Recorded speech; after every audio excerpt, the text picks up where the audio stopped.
নমস্কার বন্ধুরা, আমি জয়দীপ। নিশিরাগ গল্পের আড্ডায় আরও একবার তোমাদের সবাইকে স্বাগত জানাই। তোমরা শুনছো সুলেখক ঋক প্রসাদ বিশ্বাসের কলমে পেরু উপেন্দা সিরিজের গল্প সিমলায় সন্ত্রাস। প্রথম পর্বে আমরা জানতে পারি পেরু আর উপেন্দা একটি ট্যুরিস্ট গ্রুপের সাথে সিমলায় ঘুরতে যায়। সেই গ্রুপে কে কে ছিল চলো একবার চোখ বুলিয়ে নেওয়া যাক। পেরু আর উপেন্দা ছাড়া গ্রুপে ছিল ট্যুর গাইড অভিষেক, সঙ্গে তন্ময় সেন পেশায় একজন রিটায়ার্ড জাজ। এছাড়া ছিল রিজু মণ্ডল, একজন স্টক ব্রোকার, সৌভিক চ্যাটার্জি যিনি বার্ড ওয়াচার, গৌর দত্ত এবং ওনার স্ত্রী সর্বাণী দত্ত, শতদল ঘোষ এবং তার স্ত্রী মৌ ঘোষ, এছাড়াও প্রিয়াঙ্কা ও অনির্বাণ চক্রবর্তী। এছাড়াও সঙ্গে ছিল গ্রুপের অন্যতম সদস্য লাহা বাবু, যিনি খুন হন হোটেলের ঘরে অত্যন্ত রহস্যজনকভাবে। পোস্টমর্টেম রিপোর্ট বলছে গলায় ধারালো অথচ পাতলা কিছু দিয়ে জোরালো আঘাতের চিহ্ন। পেটে পাওয়া গেছে ঘুমের ওষুধ। সন্দেহের তালিকা কিন্তু যথেষ্ট বড়ই। পেরু আর উপেন্দা কি পারবে এই রহস্যের জট ছাড়াতে? উত্তর মিলবে আজকের এই অন্তিম পর্বে। তো চলো শুরু করা যাক ঋক প্রসাদ বিশ্বাসের কলমে সিমলায় সন্ত্রাস গল্পের অন্তিম পর্ব।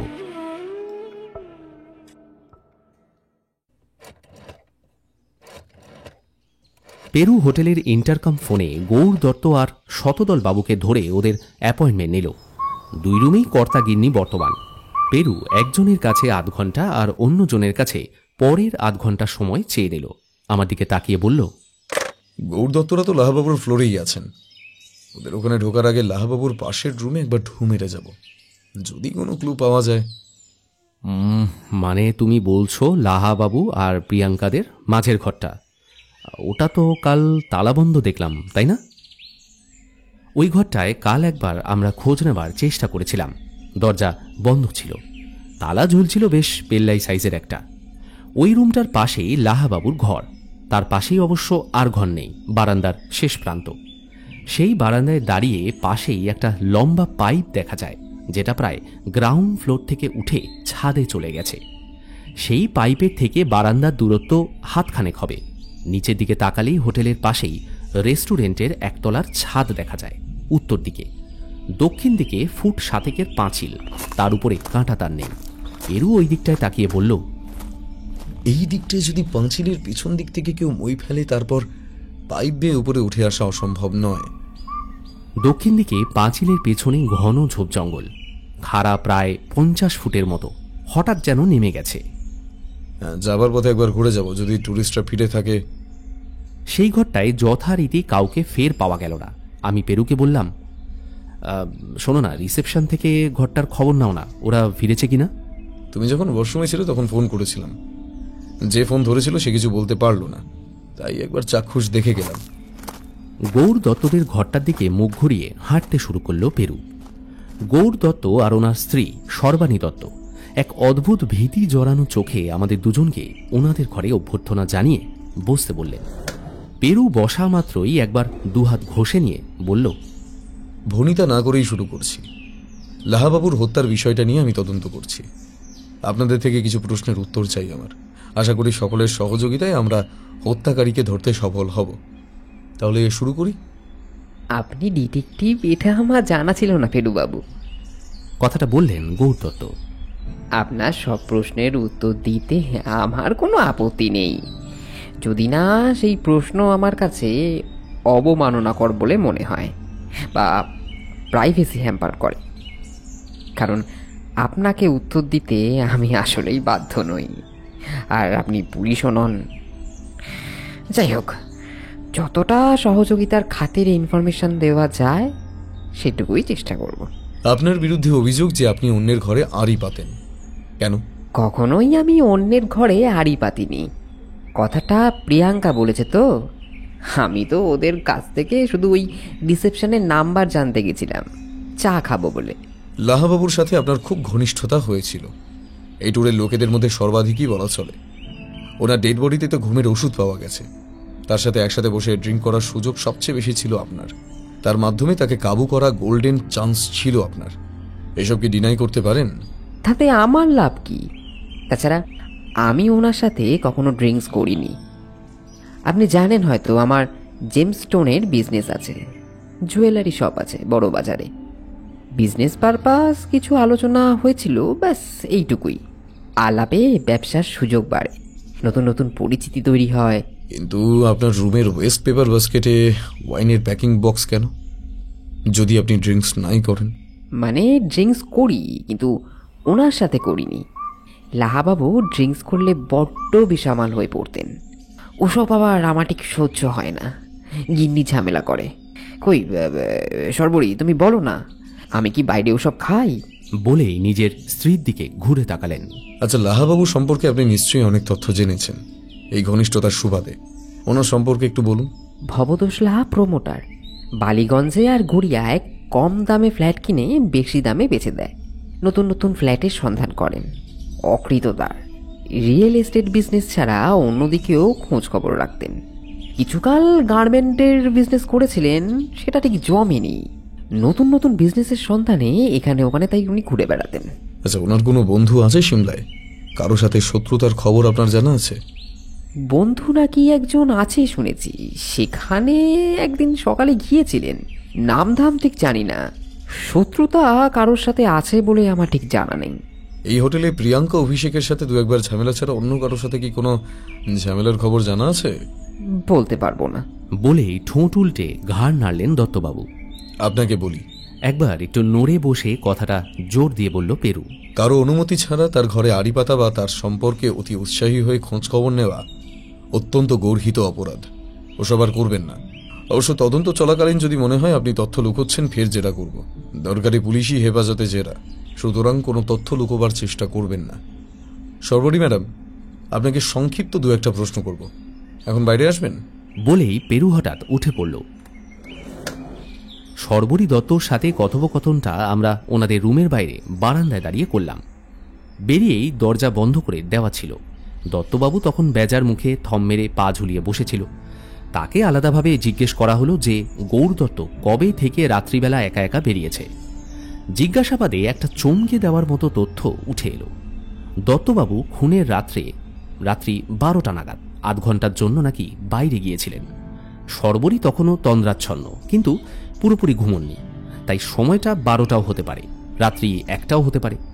আমরা ওনাকে আশ্বস্ত করলাম যে দত্তবাবুর আমরা সেই বিষয়ে এখন প্রশ্ন করব না। সেই সংক্ষিপ্ত সময়টুকুর ডিটেলস অন্যভাবে দত্তবাবুর থেকে জানতে হবে, তারপর ক্রস এক্সামিনেশন, বলল পেরু।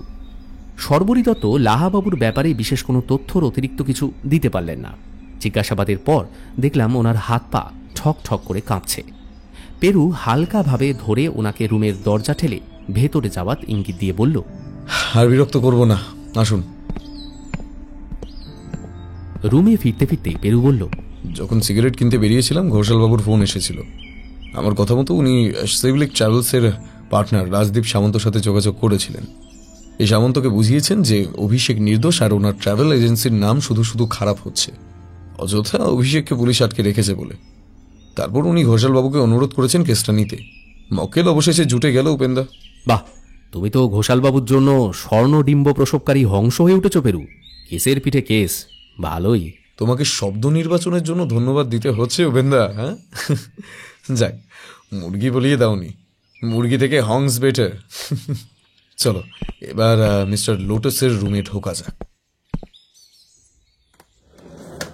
আমি তো ওই রুমেই ছিলাম, মোবাইলে গান শুনছিলাম 12:30 পর্যন্ত, কানে ইয়ারফোন গুঁজে।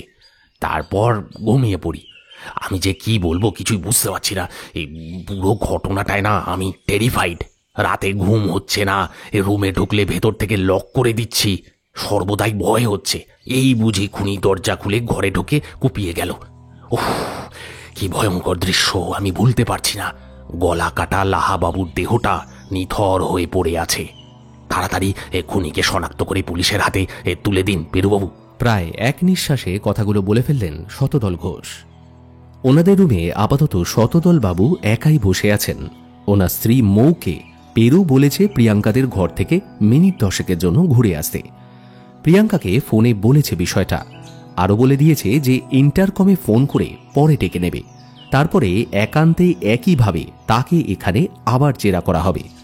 তখন শতদলবাবু বললেন, বলছি এটা কি খুবই জরুরি পেরুবাবু?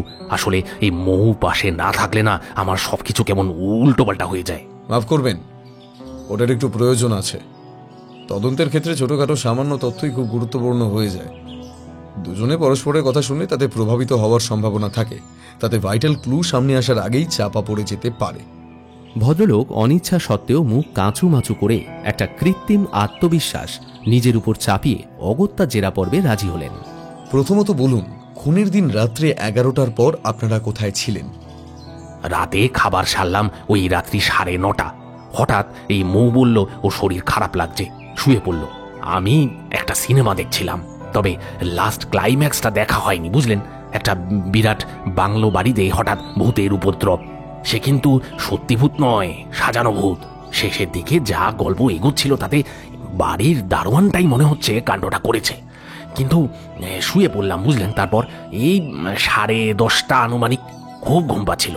আর ম্যাডাম তো আগেই শুয়ে পড়েছেন, তাই তো? হ্যাঁ বললাম না, আমি তখন নিশ্চিন্তে ঘুমোচ্ছি। কি করে জানবো বলুন? খুনি পা টিপে টিপে গভীর রাত্রে অন্ধকার পাশের সিঁড়ি বেয়ে উপরের তলায় এই লাহাবাবুকে খুন করে আসবে। হোটেলটা যা চকচকে, কিন্তু এখানে কোথাও কোনো কোণে হাতে মস্ত ছোড়া নিয়ে খুনি লুকিয়ে আছে। সে যদি টের পায় অন্য কেউ তার পরিচয় জেনে ফেলেছে, নির্ঘাত তার মুন্ডু ঘ্যাচাংফু করে দেবে। তাড়াতাড়ি এখান থেকে বেরোতে পারলে বাঁচি বাবা। ও রক্ষা করো রঘুবীর, রক্ষা করো।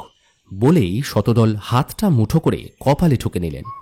আমার হঠাৎ মনে পড়ল, যেদিন লাশটা প্রথম নজরে এলো তখন ভদ্রলোক ঠিক এরকমই করেছিলেন। খুনি যে সিঁড়ি বেয়ে 4তলায় গেছে সেটা নিশ্চিত বলা যাবে না। পাশের পাইপ দিয়েও কেউ উঠে আসতে পারে। সেক্ষেত্রে হোটেলের মেইন গেটে রাতে তালা পড়ে গেলেও বাইরের লোক হোটেলে আসা বন্ধ হচ্ছে না। আচ্ছা, আপনার টেবিলে এত ওষুধ, এগুলো কি আপনার? সামনের টেবিলের উপর একটা প্লাস্টিক ক্যারিব্যাগে বেশ কিছু ওষুধের পাতা পড়েছিল, একেবারে যাকে বলে ওষুধের স্তূপ। হ্যাঁ, ওর থেকে সাময়িক রিলিফের জন্যই তো এই ঘুরতে আসা। আমার সুগার, গিন্নির ডিপ্রেশন, অনিদ্রা। বছর 2 হলো ছেলে বউ নিয়ে স্টেটস চলে গেছে। মিনেসোটায় থাকে, ওখানেই পাকাপাকিভাবে সেটেল করে গেছে। এখন আমি মৌয়ের উপরে ডিপেন্ডেন্ট হয়ে পড়েছি আর কি। আর কেবলই চিন্তা, মৌকে কেউ কিডন্যাপ না করে নেয়। আপনার এত বড় ছেলে আছে, ম্যাডামকে দেখে কিন্তু এরকম মনে হয় না। প্রশংসার ভঙ্গিতে কথাটা বলল পেরু। হ্যাঁ, আসলে স্যার মৌ আমার দ্বিতীয় পক্ষ। আমার প্রথম পক্ষের স্ত্রী মারা যায় যখন আমার বাচ্চাটা ক্লাস 5-এ পড়ে, ক্যান্সারে। আমি সারাদিন কাজেই ব্যস্ত, ছেলেকে দেখার কেউ নেই। তখন বাধ্য হয়ে বিয়েটা করি। বিশ্বাস করুন, আমি বউকে কোনো দিনই বুঝতে দিইনি যে আমার সে দ্বিতীয় পক্ষ। তবু এই বয়সের একটা ফারাক তো থাকেই। এখন যখন বয়স বাড়ছে তখন মনে হয় যতই তুমি কৃত্রিমভাবে এই মাটির উপরে মাটি জুড়ে দাও, কাঁচা মাটির সাথে পাকা মাটির ফারাকটা বোধ হয় কোনোদিনই মিলেমিশে যাওয়ার নয়। আর সেই জন্যই কি আপনি শঙ্কায় থাকেন যে কেউ আপনার গিন্নিকে কিডন্যাপ করবে, দরকারে আপনাকে স্ট্যাব করে? এই বিপদ বলে কই আসে না পেরুবাবু। আপাতত গর্দারে মাথা নিয়ে কোনোভাবে বাড়ি ফিরলেই বাঁচি। আচ্ছা, মিসেস দত্ত একদিন ম্যাডামের সন্ধানে এসেছিল রাতের দিকে, তখন বোধহয় ম্যাডাম লবিতে গিয়েছিলেন। হ্যাঁ, মনে পড়েছে। এনাকে খুব চিন্তিত মনে হচ্ছিল। কি ব্যাপার আমি ওনাকে জিজ্ঞেস করলাম, কিন্তু কিছু বললেন না। পেরু আমাকে ইশারায় মৌকে ডাকতে বলল। আমি ইন্টারকমে প্রিয়াঙ্কাকে ধরতে এসে বলল, হ্যাঁ, ওনাকে যেতে বলেছি। কি যে আপনারা এত তদন্ত করেন কে জানে। কি সুন্দর একটা গল্প শুরু করেছিলাম আমরা, দিলেন তো ভেস্তে। মৌ দত্তের বয়স আনুমানিক 40-42 হবে। যদিও পেরু বলে মহিলাদের বয়স অনুমান করা দুনিয়ার কঠিনতম কাজের মধ্যে অন্যতম। ডাক সাইটে সুন্দরী, লম্বা, তন্নি, টিকলো নাক। ভদ্রমহিলার টান টান চোখ আর ঝকঝকে মুখের দীপ্তি দেখে মনে হলো নিয়মিত রূপচর্চা করেন। আমাদের সামনে উনি এবার শতদল বাবুর পাশে বসে বললেন, বিকেলের ওষুধটা খেয়ে যাও, গল্পে মজে গেলে তো আবার ভুলে যাবে। মিনিট 10-এর মধ্যে সাধারণ কিছু আলাপের মাধ্যমে মৌ এর সাথে কথাবার্তা শেষ হলো। মাঝে পেরু একবার জিজ্ঞেস করেছিল, আপনি লবিতে ফায়ার প্লেসে গেছিলেন আগুন পোহাতে একদিন সন্ধ্যাবেলা, তারপর ঘরে ফিরেছিলেন, মাঝে কি আর কোথাও গিয়েছিলেন? ও সেদিন ওই সন্ধ্যের দিকে একটু হোটেলের সামনেই ওয়াক সেরে নিই। একটা জর্দা পানের দোকান আছে, ওখান থেকে একটা পান কিনি। এই হোটেল রুমে একটানা থাকতে না বড্ড দম বন্ধ লাগে। আপনার স্বামী আপনাকে ছাড়েন? ওনাকে তো আপনাকে নিয়ে বড্ড অবসেসড মনে হলো। ছাড়তেই চায় না, সামনে সব সময় পুতুলের মতো বসে থাকবো। ও তো তাই চায়। আসলে সব পুরুষেরাই মনে হয় তাই চায়। তার উপর আবার আছে একটু উঁচু জায়গায় ভয়। কোথায় একটু হেঁটে হেঁটে পাহাড়ে ঘুরবো, সন্ধেটা একটু ঘুরবো, মেলে যাব, সিমলা ব্রিজ দেখবো, তা না, উনি ঘর থেকেই বেরোবেন না। এত বুঝিয়ে ঘুরতে নিয়ে এসে লাভ তো কিছু হলো বলে মনে হচ্ছে না। আচ্ছা বেশ, আমরা এখন উঠি। দেখি আপনার হাজবেন্ড কি কি ওষুধ খান। বলেই হাত বাড়িয়ে পেরু টেবিলের উপরে রাখা ওষুধের প্যাকেটটা চেয়ে নিল। ঘোষবাবুদের রুম থেকে বেরিয়ে বলল, আমাদের গ্রুপের বাকি রইল তাহলে পক্ষী বিশারদ সৌভিক চ্যাটার্জি, রিটায়ার্ড জাজ তন্ময় সেন ও রিজু মণ্ডল। এদের রুমে গিয়ে একটু গল্পগুজব করে আসতে হবে সবার সাথে। আরেকবার নিচে নেমে হোটেলের পেছন দিকটায় দেখে আসতে হবে, পাইপে ওঠার কিছু সাক্ষ্য প্রমাণ পাওয়া যায় কিনা। আচ্ছা শোনো না, আমাদের কতদিন এভাবে আটকে থাকতে হবে শ্রীবাস্তবজি কিছু বলল?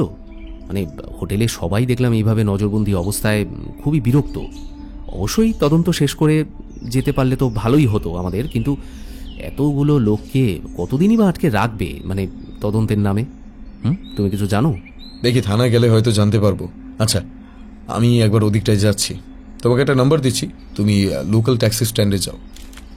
ওইখানেই গাড়ির মালিকের সাক্ষাৎ পেলে ফোনে আমাকে ধরিয়ে দেবে, কেমন? তার আগে চলো ঘন্টাখানেকের মধ্যেই কাজগুলো সেরে নিই। হন্তদন্ত হয়ে চারতলায় সৌভিক চ্যাটার্জির রুমের দিকে পা বাড়ালো পেরু। আমি ওর হাঁটার সাথে তাল মেলাতে না পেরে একরকম ছুটতেই শুরু করে দিলাম। আমার হাতে রাখা চিরকুটে একটা ট্যাক্সির নাম্বার লেখা। সিমলায় আমাদের হোটেলের অদূরেই যে ট্যাক্সি স্ট্যান্ডটা রয়েছে, সেখানে গিয়ে ট্যাক্সিওয়ালাদের এক ঝুপড়ি অফিস মতো ঘর আছে। উকি দিয়ে দেখলাম একজন কিছু লেখালেখি করছে। তাকে গিয়েই আমি জিজ্ঞেস করলাম, আচ্ছা দাদা, এই নাম্বারটা একটু দেখুন তো, এই ট্যাক্সির ড্রাইভার সম্পর্কে কিছু বলতে পারবেন? আপনি? লোকটা খানিকটা বিরক্ত দৃষ্টিতে আমার দিকে তাকাতে বললাম, পুলিশের গোয়েন্দা, বিশ্বাস হচ্ছে না? চাইলে অবশ্য থানায় নিয়ে গিয়ে জিজ্ঞেস করতে পারি। না না স্যার, পুলিশের ওসব ঝামেলা করে আমাদের কি লাভ? দেখি স্যার নাম্বারটা, এই যে স্যার, এটা তো মিস্টার দীপ ট্যাক্সি। আচ্ছা নাম আর মোবাইল নাম্বারটা লিখে দিন, একবার ফোন করে ডাকতে পারবেন তো? সব লিখে দিচ্ছি স্যার, কোথায় যেতে হবে ওকে বলুন না। আমি ওকে আমাদের হোটেলের নাম লিখে আর মোবাইল নাম্বার দিয়ে বললাম, ঘন্টা 2 পরে আমাকে একবার যেন ফোন করে হোটেলে আসে, ফেল যেন না হয়, নইলে নির্ঘাত জটিল কেস, মোক্ষম ফেসে যাবে কিন্তু। তুরন্ত পাঠিয়ে দিচ্ছি স্যার, আপনি নিশ্চিন্তে যেতে পারেন। ছেলেটিকে হাতের ইশারায় একটু অপেক্ষা করতে বলে আমি পেরুকে মোবাইলে ধরলাম। বললাম, এই পেরু, কি একজন মিসরাজির নামে ট্যাক্সি, মোবাইল নাম্বারও পেয়ে গেছি, ওয়েট করব নাকি হোটেলে চলে আসতে বলবো? হোটেলেই ডেকে নাও, ঘন্টা 2 পরে আমি থানায় আছি। আমি বেশি ইন্টারেস্টিং কিছু তথ্য পেয়েছি, গিয়ে বলছি। কিন্তু আমরা এই ট্যাক্সিওয়ালাকে খুঁজছি কেন বলো তো, কি ব্যাপার? উনি যে লাহবাবুর সারথি ছিলেন, যেদিন উনি রহস্যময় বন্ধুর সাথে সকালে দেখা করতে গেলেন আর রাতে খুন হলেন। সকালে পেট্রোল পাম্পের পাশ দিয়ে যাওয়ার সময় ট্রাফিক সিগন্যালে ট্যাক্সিটা দাঁড়িয়ে পড়েছিল। সিসিটিভি ফুটেজে লাহবাবুকে দেখা গেছে। কাল সকালে পেট্রোল পাম্প দেখে মনে হলো সিসিটিভি ফুটেজটা চেক করে দেখি। গোয়েন্দা পরিচয় দিয়ে কাজ হাসিল করতে খুব একটা অসুবিধা হয়নি।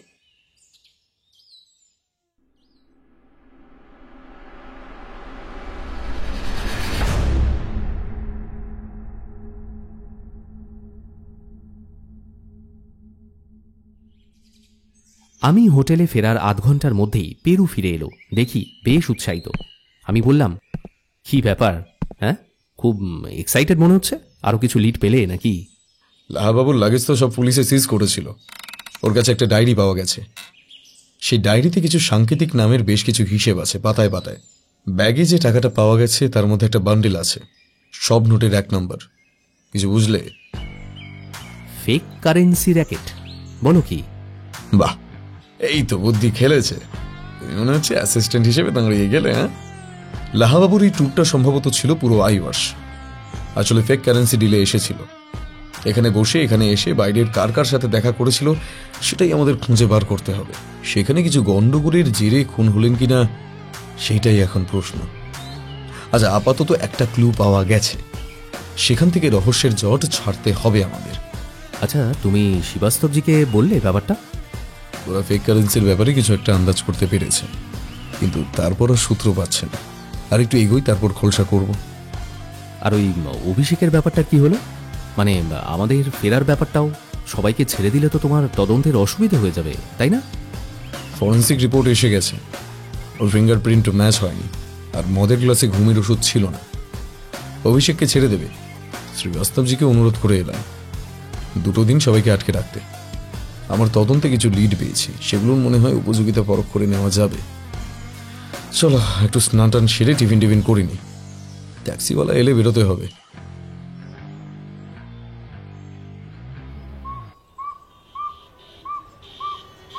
মিশ্রাজি একজন বছর 60-এর নিরীহ গোছের বয়স্ক মানুষ, ধবধবে ফর্সা, চোখে মোটা পাওয়ারের চশমা, মুখে পান, মাথার পেছনে হালকা একটা টিকি দেখা যাচ্ছে। আমরা ওর ফোন পাওয়া মাত্র লবিতে গিয়ে অপেক্ষা করছিলাম। আমাদের দেখা মাত্র মিশ্রাজি তার ডান হাতটা মাথায় স্যালুট করার ভঙ্গিতে ছুঁয়ে দিল। হ্যাঁ, ওর কাছে তো আমাদের পরিচয় গোয়েন্দা পুলিশই। পরিচয় ভাড়ানোতে আমার খুব একটা নৈতিক সমর্থন ছিল না, কিন্তু এত দূরে ভিন রাজ্যে এই ছলনাটুকু ছাড়া তদন্তে অগ্রগতির সম্ভাবনা একেবারেই নেই। কারণ কে নিজে থেকে আর উটকো ঝামেলা ঘাড়ে নেবে, তাও আবার খুনের কেস। পেরু ওর মোবাইলটা মিশ্রাজির হাতে দিয়ে বলল, এনাকে দেখুন তো, দিন কয়েক আগে এনাকে হোটেলের সামনে থেকে তুলেছিলেন, মনে পড়ছে? আমি উকি মেরে দেখলাম লাহাবাবুর ভোটার আইডি কার্ডের ছবি। নির্ঘাত হোটেলের রিসেপশন থেকে কপিটার ছবি তুলে নিয়েছে পেরু। হ্যাঁ স্যার, তবে উনি আগে মোটা ছিলেন, তসবিরে রোগা লাগছে। হয়তো আগের কোনো তসবির হবে। আমাকে 1000 রুপিয়া বকশিস দিয়েছিলেন। উনি কোথায় কোথায় গিয়েছিলেন সেদিন?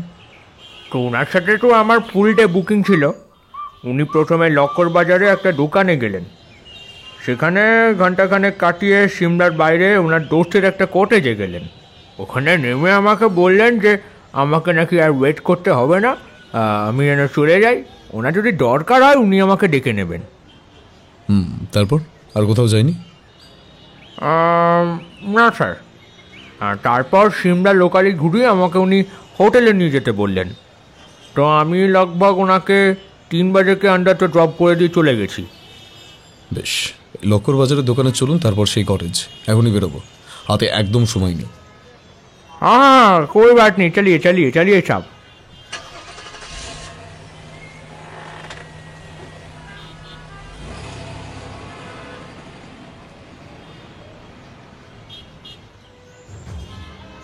সিমলার লক্কর বাজার হল যাবতীয় বাহারি কাঠের অ্যান্টিক এবং শৌখিন দ্রব্যাদির বাজার। নিপুণ হাতের নরম কাঠের কাজ দেখে মোহিত দৃষ্টিতে তাকিয়ে থাকলাম। কি নেই এখানে! কাঠের দেওয়াল ঘড়ি, সিংসহ হরিণের মাথা, বুদ্ধ মূর্তি, অলংকার, গহনা, মুখোশ, দেবদেবীর মূর্তি, শোপিস, কলম, চাবির রিং, সাজের সরঞ্জাম ভর্তি সমস্ত দোকানে, দোকানের পর দোকান। পেরু মিশ্রাজিকে সংশ্লিষ্ট দোকানের সন্ধানে এখানে টেনে নিয়ে এসেছে। বুঝতেই পারলাম। সে আঙুল দিয়ে একটা দোকান দেখিয়ে দিতেই পেরু তাকে নিয়ে লাহাবাবুর ছবি দেখিয়ে জিজ্ঞেস করল, আচ্ছা, এই ভদ্রলোক এখানে এসেছিল তো? मालूम नहीं सर, दिन भर बहुत सारे कस्टमर आते जाते रहते हैं। দোকানদার পেরুর কথায় কর্ণপাত না করে ঘাড় না ঘুরিয়েই উত্তর দিল, ঠিক করে দেখো। এবার পেরু বেশ একটু বাঁচখাই গলায় চিৎকার করে উঠল, মিথ্যে জবান বলে থানায় উঠিয়ে নিয়ে যাবো কিন্তু তোকে। অনেকক্ষণ ছবিটা দেখে নিয়ে অবশেষে দোকানদার লাহাবাবুকে চিনতে পারল। পেরু জিজ্ঞেস করল, উনি এখানে কেন এসেছিলেন? একটা ওই জুয়েলারির বাক্সা অর্ডার ছিল স্যার, ওই স্পেশালওয়ালা। সেটা তখনও রেডি হয়নি, আমাদের ওই কালকে ডেলিভারি দেওয়ার কথা ছিল, কিন্তু ও তো अभी নেই আয়া স্যার। কেন স্পেশাল টাইপ কেন? স্পেশাল মতলব ও দুটো ওখানে চেম্বার থাকবে স্যার। উপরের যে ডালাটা আছে ওটা খুললে প্রথম চেম্বারটা দেখা যাবে, আর নিচের চেম্বারটা খুলতে গেলে নিচে একটা ছোট্ট লকের সিস্টেম আছে আমাদের। উপর থেকে দেখলে সেটা কিছু বোঝা যাবে না।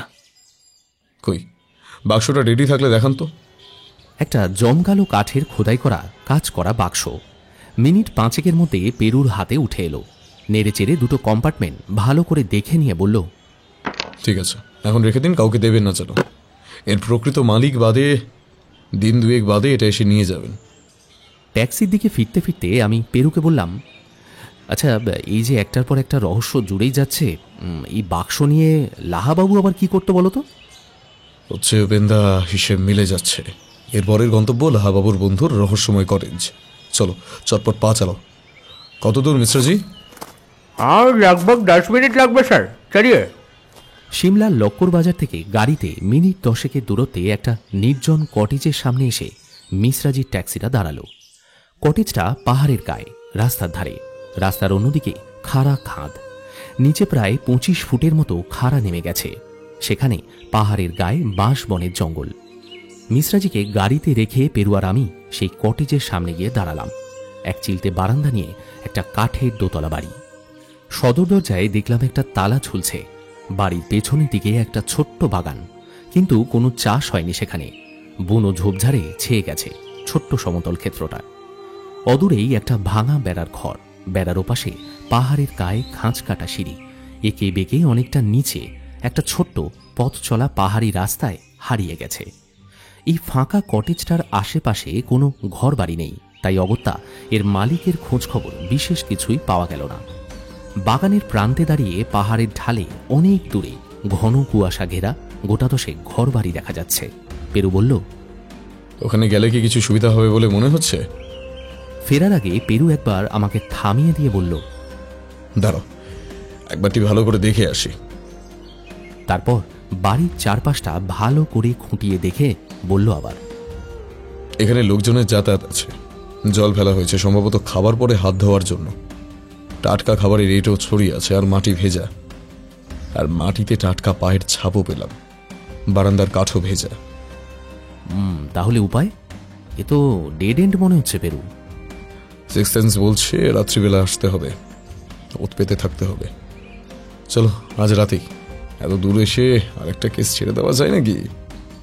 রাত্রিবেলা সম্ভাব্য খুনিদের উপর নজর রাখার জন্য আসতে হবে ভাবতেই কেমন একটা রোমাঞ্চ হলো। কিন্তু পেরু, আমাদের ছোট্ট একটা সমস্যা হচ্ছে, আমাদের না আছে আগ্নেয়াস্ত্র, না আছে প্রবল বাহুবল। ওসব নিয়ে ভাবতে হবে না, কাছে যা আছে তাই যথেষ্ট। আমার কাছে তো কিছুই নেই পেরু। তোমার ট্রলিতে কিছু আছে নাকি? একটা হকি স্টিক আর একটা মোটা নাইলনের দড়ি। ক্রাইসিসে এগুলো যে কি কাজে লাগে ভাবতে পারবে না। তাছাড়া এটা আমাদের জাস্ট সেকেন্ড কেস উপেন্দ্র। এখন এটাতেই ম্যানেজ করে নিতে হবে, আর নিজেদের বুদ্ধির উপরে ভরসা রাখলেই হবে।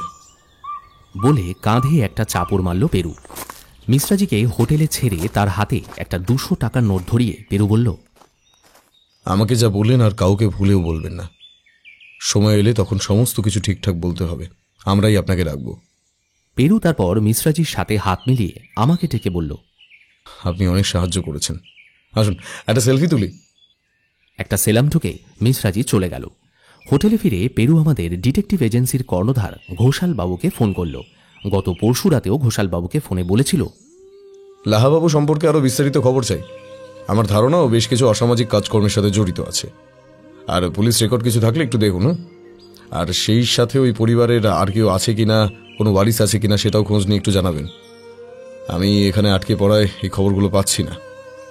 ফোনে দীর্ঘক্ষণ কথাবার্তার পর ফোনটা রাখতেই পেরু আমাকে বলল, আচ্ছা জলদি 2 কাপ চায়ের অর্ডার দাও, আর ব্যাগ থেকে তোমার নোট বইটা বার করে পয়েন্টগুলো লিখে নাও। লাহাবাবু লোকটার সম্পর্কে হতবাক করে দেওয়ার মতো তথ্য পেলাম। লোকটা 1 নম্বরে প্রতারক। বেশ কিছু ভুল জমির দালালি করে লোক ঠকিয়ে পয়সা হাতিয়েছে। একটা পরিবার তো এই জমির ভুয়ো বিক্রিবাট্টার জেরে প্রায় নিঃস্ব হয়ে যায়। তারা সোর্স লাগিয়ে পুলিশের এক বড় কর্তার সাহায্যে লাহাবাবুকে অ্যারেস্ট করায়, কিন্তু পলিটিক্যাল বেকিং থাকায় দিন 2 মধ্যেই জামিনে খালাস হয়ে যায় লাহাবাবু। আরও এক জায়গায় ভুয়ো দলিল বানিয়ে ভুয়ো নামে 40 লাখ টাকার মতো ব্যাংক লোন নিয়ে সেখান থেকে চম্পট দেয়। এরপর নাম ভারিয়ে আর লোকাল থানাগুলোকে হাত করে এই শহর থেকে অন্য শহর নিত্য নতুন লোক ঠকানোর ফন্দি ফিকির খুঁজতে থাকে। তবে এই জমি প্রতারণা মামলাগুলো ওর নামে কখনো বেনামে নথিবদ্ধ আছে। ফেক কারেন্সির কোনো কেসে জড়িত থাকার ওনার যদিও এখনো কোনো রেকর্ড নেই, হয়তো সদ্য জড়িয়ে পড়েছেন, এখনো ধরা খাননি। ওই কেস নেই, তাই রেকর্ডও পাওয়া যায়নি। এগুলো কিছুই আশ্চর্যজনক নয় উপেন্দা। পেরু আবার বলল, সমাজে ঢের চোর চিটিংবাজ শুধু পলিটিক্যাল ব্যাকিং আর থানা পুলিশ ম্যানেজ করে দিব্যি পার পেয়ে যাচ্ছে, আর এসব কালপিটকে শায়েস্ত করার দম কটা সাধারণ লোকের থাকে। হ্যাঁ, তাদেরও দোষ দেওয়া যায় না, তাই বহাল তবিয়তে ঘুরে বেড়াচ্ছে। পরিবারের ব্যাপারে কি খবর বলল ঘোষালবাবু? আর ওয়ারিশ? কেউ নেই, টোটাল ব্ল্যাঙ্ক। কোনো ওয়ারিশ নেই। ওর একটা ব্যাংক অ্যাকাউন্ট বালিগঞ্জে ফ্রিজ হয়ে পড়ে আছে, 1,05,000 টাকা তাতে। আমাদের রাতের অভিযানের জন্য বেশি বুদ্ধি খরচা করতে হলো না, কারণ ঘণ্টাখানেক বাদেই আমার মোবাইলে কোনো এক অজানা সিমলার লোকাল ল্যান্ড নাম্বার থেকে ফোন ঢুকলো। আমি পেরুকে নম্বরটা দেখাতেই জোর গলায় বলে উঠল, স্পিকার মোড কুইক। ফোনটা স্পিকারে দিয়ে বললাম, হ্যালো, হ্যাঁ বলুন। মানালি টপে ওই দিনের বেলা গেলে কিছু পাবেন না, যেতে হবে রাত 2:30টার পর। একটা ফিস ফিস করা গলা কানে এলো। আমরা যে দোতলা কটেজটায় উপস্থিত হয়েছিলাম সেটার উপর একটা বোর্ডে মানালি টপ কথাটা লেখা ছিল। এখন মনে পড়ল, কেন বলো তো, মানে ওখানে রাতে কি হয়? সেসব আমি আর কি বলবো বাবু, আপনি গিয়েই দেখুন। আপনি কে বলছেন? এসব আমাকে বলছেনই বা কেন? আমাদের সিমলার নাম বেকার খারাপ হচ্ছে বাবু। 2 দিন পরে এটা নিয়ে তো ধরপাকড় হলেই সব আমাদের এই লেবার ক্লাসদের নিয়েই টানাটানি শুরু করবে। ট্যুরিস্ট কমে যাবে সিমলায়। এখন একটু যা ওই পয়সা রোজগার হচ্ছে তাও তো সব বন্ধ হয়ে যাবে বাবু। ও, তুমি তাহলে তোমার পরিচয় গোপন রাখতে চাও, তাই তো? হ্যাঁ বাবু, আমাদেরও তো জানের ভয় আছে। ফোনটা কেটে গেল। আমি পেরুকে উদ্দেশ্য করে বললাম, ভাবছি টাইমটা তো পাওয়া গেল, কিন্তু যাবে কিভাবে? মানে মিশ্রাজিকে তো বলতে পারতে, তাছাড়া পুলিশ নিয়ে গেলে হতো না? বড্ড রিস্কি হয়ে যাচ্ছে কিন্তু পেরু। আরে ভয় দেখলি নাকি উপেন্দা? তুমি থাকো, নইলে আমি একাই যাব। শোনো, আমি নেতাজি, বাঘা যতীন আর বিনয় বাদল দীনেশের দেশের লোক।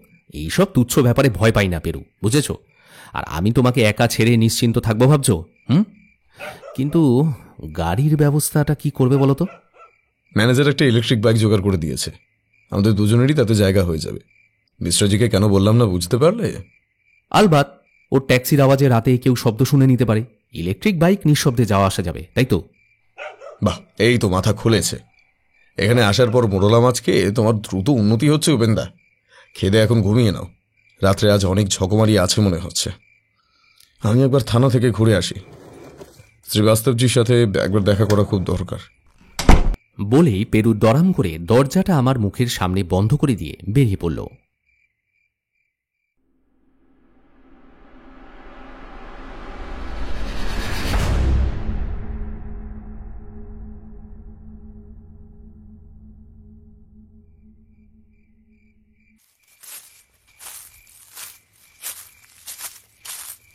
রাত্রি ঠিক 2:30 বাজতে মিনিট 10 আগেই আমরা প্রত্যন্ত কটেজটার কাছে পৌঁছে গেলাম।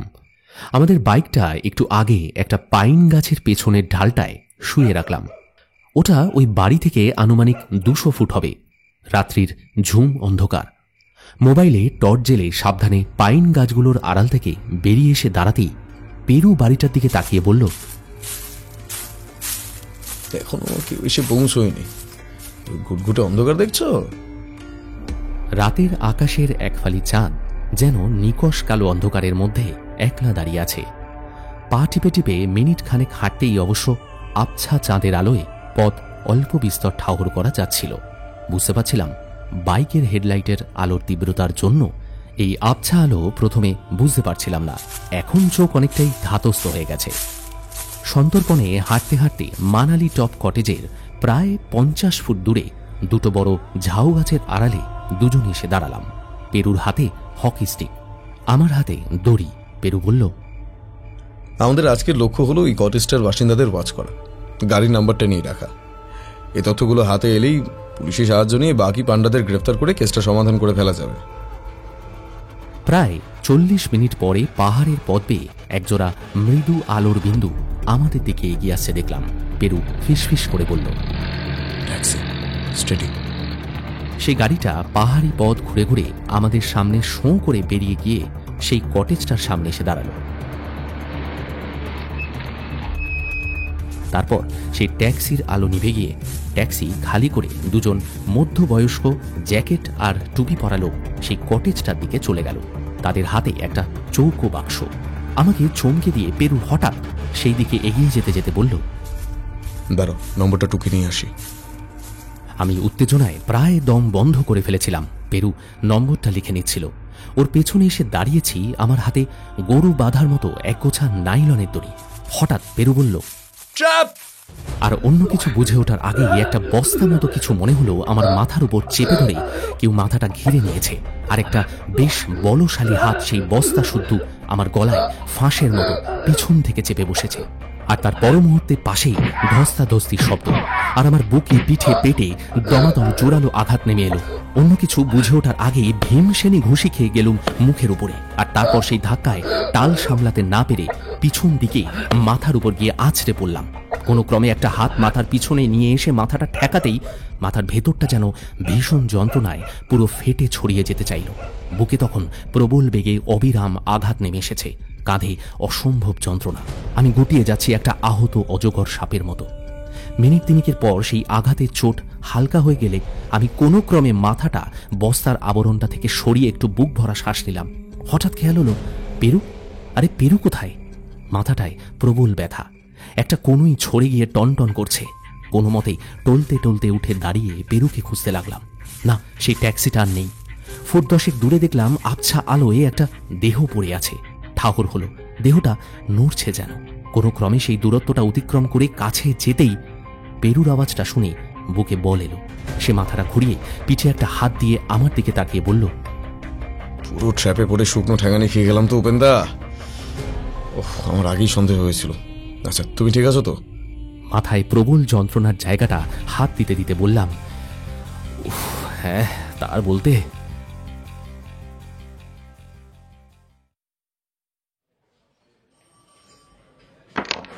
ইন্সপেক্টর শ্রীবাস্তব টেবিলের উপরে একটা ফাইল ঝুপ করে ফেলে দিয়ে বলল, এরকম ঝুঁকিপূর্ণ কাজ করার আপনাদের দরকারই বা কি? ওরা যে কেউ আপনাদের খুন করে লাশটা খাদে ফেলে দেয়নি, সেই আপনাদের ভাগ্য ভালো। পেরুর হাতে একটা চিরকুট ইন্সপেক্টরকে চিরকুটটা দিয়ে বলল, এই গাড়ির নাম্বারটা পেয়েছি, প্রাইম সাসপেক্ট এই কেসটার, আর এই বাক্সটা উদ্ধার হয়েছে। টেবিলের উপর সেই বাক্সটা রাখা আছে যেটা ট্যাক্সি করে এসেছিল। ট্যাক্সি আরোহীরা এই বাক্সটা ঘরটার বারান্দায় রেখে দিয়ে এসেছিল।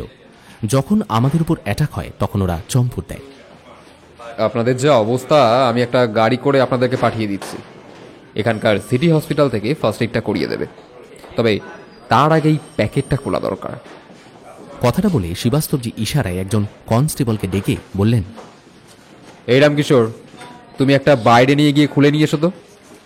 কিছুক্ষণ পর রামকিশোর দুশ্চিন্তা মুক্ত উৎফুল্ল মুখে প্যাকেটটা খুলে ভেতরে নিয়ে এসে বলল, হ্যাঁ স্যার, এই যে ফুলদানি আছে, কাঠের কাঠের।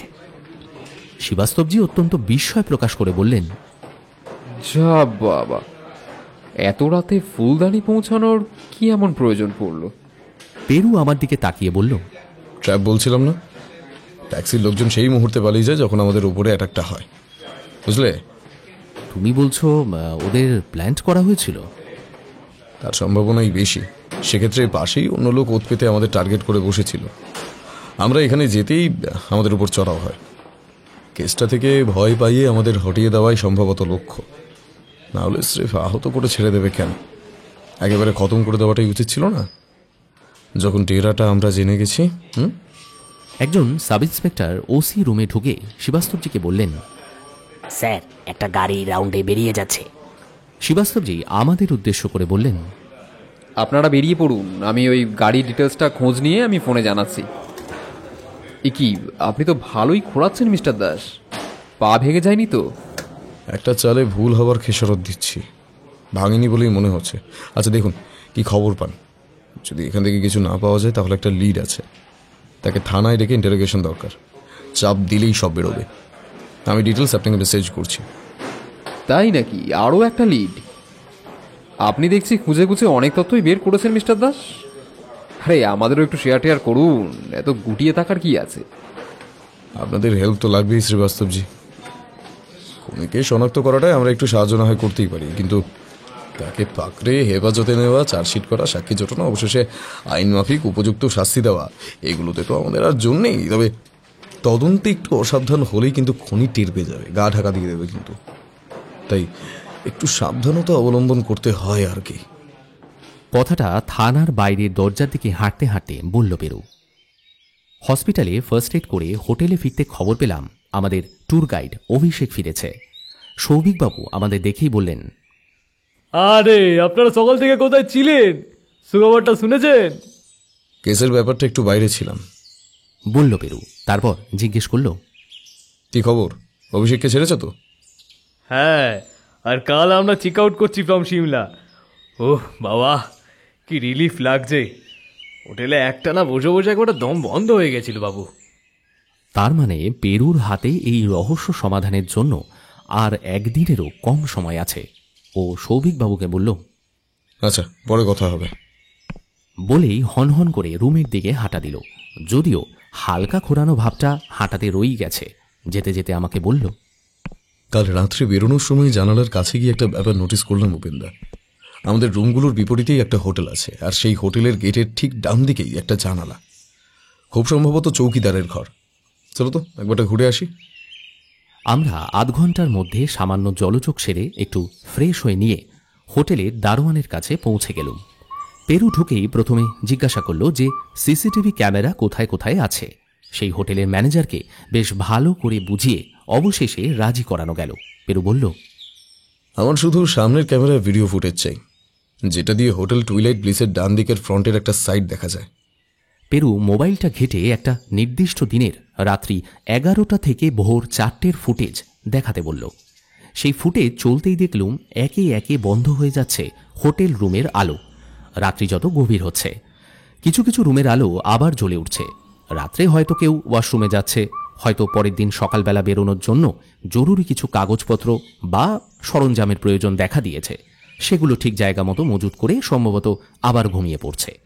অথবা কারও হয়তো রাত্রে ওষুধ খাওয়ার ছিল, হঠাৎ মনে পড়েছে। হঠাৎ আমাকে চমকে দিয়ে পেরু উল্লাসে বলে উঠল, হিউরেকা! আরে কি হলো, কি পেলে? আবার সারপ্রাইজিং! আরে বাস, এ তো দেখছি আরেক গল্প। এই দেখো, আবার একজন। তোমার কি হলো বলো তো পেরু, আমি তো কিছুই বুঝতে পারছি না। পেরু জ্যাকেটের পকেটে হাত ঢুকিয়ে একটা পেন ড্রাইভ বের করলো। তারপরই মেশিন অপারেটরকে বলল, এটার মধ্যে দিয়ে দিন, এই এভিডেন্স যেন ডিলিট না হয়, কোনোভাবেই না, পুলিশ কেস। অপারেটর ছেলেটি বিনীতভাবে ঘাড় নেড়ে সম্মতি জানিয়ে পেন ড্রাইভটা পেরুর হাত থেকে গ্রহণ করল। পেরু এরপরে ইন্সপেক্টর শ্রীবাস্তবকে ফোন করল। পাশ থেকে ওনার গলার আওয়াজ পেলাম। যে গাড়িটার আপনি নাম্বারটা দিলেন প্রথমে, ওটা লক্ষ্মর বাজারের একটা বড় কাঠের দোকানের।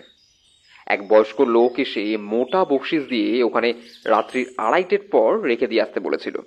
অনেক টাকা অগ্রিম দিচ্ছে বলে ওরা আপত্তি করেনি। ওদের বলেছিল যে আমার লোক আছে ওখানে, মাল তুলে নেবে, আর যদি না থাকে ও সকালে এসে নিয়ে যাবে। ওর একটা ওই পার্টির জন্য দরকার। তারা নাকি পরদিন সকালেই চলে যাবে, আর সেই দিন অনেক রাতে ফিরবে। ওদের কথা শুনে বিশ্বাসযোগ্য মনে হয়েছিল।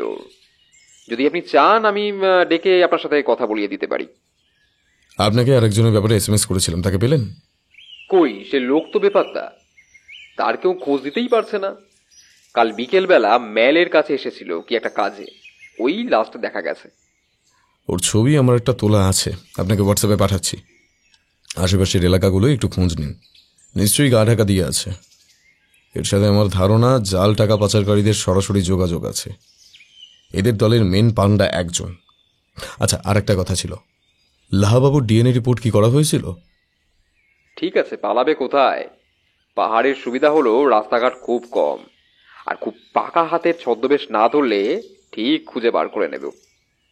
আর ওনার ডিএনএ রিপোর্ট তো আছে, ওটা এসে গেছে। ওকে, আমি বিকেলে আপনার ওখানে যাব। তার আগে আমার কিছু কাজ আছে, মনে হচ্ছে আজই কেসটা সলভ হয়ে যাবে। সে কি, কেস সলভ করে ফেললেন নাকি? হ্যাঁ, কিন্তু আসল লোকই তো বেপাত্তা। আচ্ছা, অন্য কাউকে সন্দেহ করছেন? হ্যাঁ, হে আপনি তো সাংঘাতিক লোক মশাই। পেরু ফোনটা রাখতেই আমি বেশ একটু ক্ষুব্ধ কণ্ঠে বললাম, আরে দূর, ব্যাপারটা কি বলো না, আমাকে একটু বলবে? এত অন্ধকারে রাখার মানেটা কি? তুমি কারই বা নম্বর শ্রীবাস্তবজিকে পাঠালে বলো তো? মিশ্রজি, লোকটা আস্ত একটা শয়তান। মুচকি হেসে পেরু বলল, ওই সব সেট করেছিল, এখন বেপাত্তা। চলো চলো, আমাদের আর একটা জায়গায় তল্লাশি করতে হবে, চুপি চুপি। এই চিন্তাটা আমার আগে আসেনি কেন, তাই অবাক হচ্ছি। হোটেল টুইলাইট ব্লিসের পিছনের দিকের দেওয়ালের সামনের অংশটা, মানে হোটেলের পেছন দিকটায় আমরা আগেই তল্লাশি করেছিলাম। বিশেষ কিছুই পাওয়া যায়নি। পেরু খুব তীক্ষ্ণ দৃষ্টিতে পাইপটার দিকে তাকিয়ে বলছিল, এই পাইপ দিয়ে ওপরে ওঠা একেবারেই অসম্ভব নয়, তবে কেউ যে উঠেছে নিশ্চিতভাবে বলা যাচ্ছে না। পাইপের নিচে বিস্তর আবর্জনা এখনো জমে আছে, দেখো। আশেপাশে কিন্তু কোনো পায়ের চিহ্ন নেই। এবার পেরু সেই পাঁচিল ডিঙিয়ে হোটেল চত্বরের বাইরে পিছনের সংকীর্ণ ঝোপঝাড় এলাকাগুলোতে তল্লাশি শুরু করেছে। আমিও দেওয়াল টপকে নেমে পড়লাম। এই অভিযানে ওর সাথে তাল মিলিয়ে এলাকাটা খুঁজছি। অঞ্চলটা জংলা গাছে ভর্তি, পাশেই গভীর পাহাড়ি খাদ, পাহাড়ের গা বেয়ে বেয়ে। একটা লম্বা কাঠের টুকরো দিয়ে ঝোপগুলো সরিয়ে সরিয়ে দেখতেই হঠাৎ কি একটা লম্বা চৌকো কিন্তু চকচকে মতো জিনিস দেখতে পেলাম। এই পেরু, এই দেখো কি পেয়েছি, এসো এদিকে তাড়াতাড়ি। পেরু আমার কথাটা শুনে চট করে আমার পাশে এসে বলল, এই তো খুঁজে পেয়েছো মোবাইল। আচ্ছা, লাহাবাবুর মোবাইল নয় তো? ভালো করে দেখো, আরো কিছু থাকতে পারে। খুঁজতে খুঁজতে একটা সাদা বলের মতো বস্তু হঠাৎ করে পেলু খুঁজে পেল। সেটা আসলে বল নয়, একটা ন্যাপকিন পেপারে মোড়ানো কিছু দ্রব্য। পেরু সেই আবরণটা খুলতেই দেখতে পেলাম নজরে এলো আরও একটা ছোট মোবাইল আর সঙ্গে একটা ব্লেড। পেরু ন্যাপকিন পেপারটায় পুরোটা মুড়িয়ে নিয়ে পকেট থেকে একটা প্লাস্টিকের সিল করা ফ্ল্যাপ বার করে দুটো এভিডেন্স পুড়তে পুড়তে বলল, আর এক মুহূর্ত দেরি করা যাবে না, চলো এবার কেসটা ক্লোজ করব। শ্রীবাস্তবজিকে লাগবে, চলো থানায় যাব। থানার পথে যেতে যেতে ট্যাক্সির মধ্যে আমি পেরুকে জিজ্ঞাসা করলাম, আচ্ছা এই ব্লেডটাই কি মার্ডার ওয়েপন নাকি পেরু? দুটো মোবাইল কেন বলো তো? পরিষ্কার হয়ে যাবে শিগগিরই উপেন্দা। দুটোই সম্ভবত লাহার, শুধু সাসপেক্ট নয়, ডাইরেক্ট এভিডেন্স মনে হচ্ছে হাতে এসে গেছে আমাদের। এবার শুধু কালকের আগে এভিডেন্স ম্যাচিংগুলো হয়ে গেলেই আমাদের কাজ শেষ। আচ্ছা দাঁড়াও, আরও একটা কাজ আছে। বলেই ঘোষাল বাবুকে ফোনে ধরল পেরু। ঘোষালবাবু, আমাদের একটা তথ্য লাগবে। লাহাবাবু যে প্রপার্টি ডিলগুলো করেছিল সেই ভিকটিমদের ফ্যামিলি লিস্টে রিজু মণ্ডল বলে কেউ আছে নাকি? হ্যাঁ, বাঙালি, 20 কোঠায় বয়স আনুমানিক। একটু আজকের মধ্যেই জানান না। হ্যাঁ, ফাইনাল সাসপেক্ট লিস্টের থেকে ছাড়াই বাছাই চলছে। আজকের মধ্যে তথ্য না পেলে কাল সবাই ছাড়া পেয়ে যাবে হোটেল থেকে। দেখুন না একটু। আরে বাস মিস্টার দাস, এটাই তো লাহাবাবুর স্মার্টফোন। এই তো ওনার ছবি ভেসে উঠছে। এটা আপনি কোথায় পেলেন? বেশ খানিকটা বিস্মিত চোখে কথাটা বলে উঠলেন শ্রীবাস্তবজি। পেরু বলেছিল এসব মহামূল্যবান সার্কামস্ট্যান্সিয়াল এভিডেন্স, তাই পুলিশের জিম্মায় না রেখে আমাদের ওসব ঘাঁটাঘাঁটি করা ঠিক হবে না। কারণ এই সব প্রমাণই অভিযুক্তকে আদালতে দোষী প্রমাণ করতে রামবাণ হিসেবে প্রতিপন্ন হয়। প্রমাণ দাখিলে এবার সংগ্রহের একটু ভুলচুক থাকলেই আদালত সেই প্রমাণকে সাজানো বলে নস্যাৎ করে দিতে পারে। তাই মোবাইল ফোন নিয়ে থানায় আসার পর সেটা শ্রীবাস্তবজির হাতে দিয়ে বলেছিল পেরু, আপনি অন করুন। আমার কথা মতো এভিডেন্স পেয়ে হ্যান্ড ওভার করে দিলাম। তারপর ওনার প্রশ্নের উত্তরে বলল, হোটেলের পাঁচিলের পেছনে ঝোপঝাড়ের মধ্যে পেলুম। দ্বিতীয় ফোনটার কি সিগন্যাল আছে? ফোনটা হাতে নিয়ে বেশ কিছুক্ষণ নিরীক্ষণ করার পর শ্রীবাস্তবজি বললেন, না, এটা সিগন্যাল নেই, ব্যাটারি দেখাচ্ছে শেষের দিকে। আর ব্লেডটা কিসের? ওটাই সাসপেক্টেড মার্ডার ওয়েপন। ব্লেডটা ওইবার ফোনের সাথে ন্যাপকিন পেপারে মোড়ানো অবস্থায় পাওয়া গেছে, একটু দূরেই যেখানে স্মার্টফোন পাওয়া গেছিল। আমার ধারণা ব্লেডটা যেহেতু এত দূর থেকে ছুঁড়ে দেওয়া ওপর থেকে সম্ভব নয়, তাই এই ফোনটার সাহায্যে ওটাকে মুড়িয়ে ছোড়া হয়েছিল যাতে পাহাড়ের খাদে তলিয়ে যায়। দুর্ভাগ্যবশত সেটা খাদের কিনারে একটু আগেই সেই ঝোপে আটকে যায়। আচ্ছা, ওই ব্লেডের উপর ফিঙ্গারপ্রিন্টগুলো সংগ্রহ করতে হবে শ্রীবাস্তবজি, তারপর হোটেল বর্ডারদের, খুবই জরুরি ভিত্তিতে। আমার ধারণা খুনির অপরাধ তাতেই প্রমাণ হবে। এক নিমেষে কথাগুলো বলে টেবিলের উপর রাখা জল ভর্তি গ্লাস থেকে একটু জল খেলো পেরু। Thanks mister Das. আপনি বেশ কিছু গুরুত্বপূর্ণ সাক্ষ্য প্রমাণ জোগাড় করে কেসটার একটা দিক খুলে দিয়েছেন। আমি এক্ষুনি এগুলিকে ফরেন্সিকে পাঠানোর ব্যবস্থা করছি। আমাদের একটু অপেক্ষায় বসিয়ে শ্রীবাস্তবজি 3টে প্রমাণ একটা সিল করা প্লাস্টিক ফ্ল্যাপে ভরে ওনার চেম্বারের বাইরে চলে গেলেন। মিনিট 10 পরেই আবার ফিরে এসে বললেন, আমি চেষ্টা করছি কালকের মধ্যে রিপোর্টগুলো জোগাড় করার। ম্যাচিং পেলে সাথে সাথে অ্যারেস্ট। ত্রিবেদী মেসেজগুলো দেখছে, লাস্ট কার সাথে কথা হয়েছে, কি মেসেজ আদান প্রদান হয়েছে, এইসব। আপনাদের গ্রুপে কি কাল ভোরেই সবাই চেক আউট করে যাচ্ছে? সেরকমই তো ইঙ্গিত পাচ্ছি। আমি চাইছিলাম আজ সন্ধ্যায় একবার হোটেলে আসুন, এখানেই না হয় খুনিকে চিহ্নিত করে গ্রেফতার করবেন। ম্যাচ পেতে পেতে আপনার আসামিকে সিমলায় অন্তত খুঁজে পাবেন না, এটা নিশ্চিত। পেরু শেষের কথাটা বেশ জোর গলাতেই বলল। আপনি কি আসামিকে অলরেডি চিহ্নিত করে ফেলেছেন মিস্টার দাস? তা একরকম ফাইনাল হয়েই গেছে, শুধু দুটো ছোট্ট তথ্য দরকার আমার। আচ্ছা, মিশ্রা আর ওর মালিককে খুঁজে পেলেন? মিস্ট্রাকেই লোকেট করা গেছে, সিমলাতেই আছে, গা ঢাকা দিয়ে।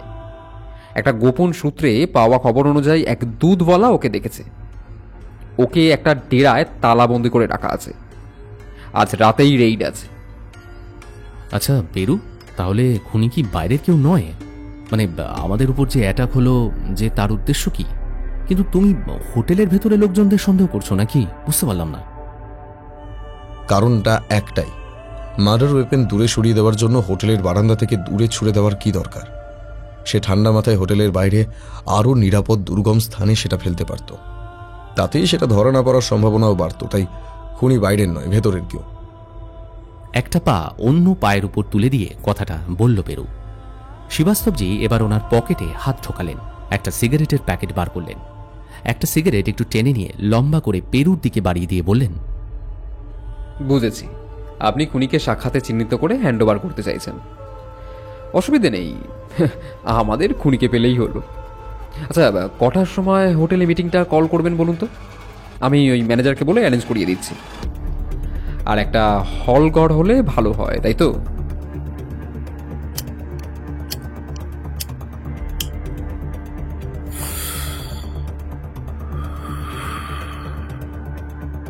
নিজের সিগারেটে আগুনটা লাগিয়ে একরাশ ধোঁয়া ছেড়ে বলল পেরু। হঠাৎ পেরুর মোবাইলটা বেজে উঠল।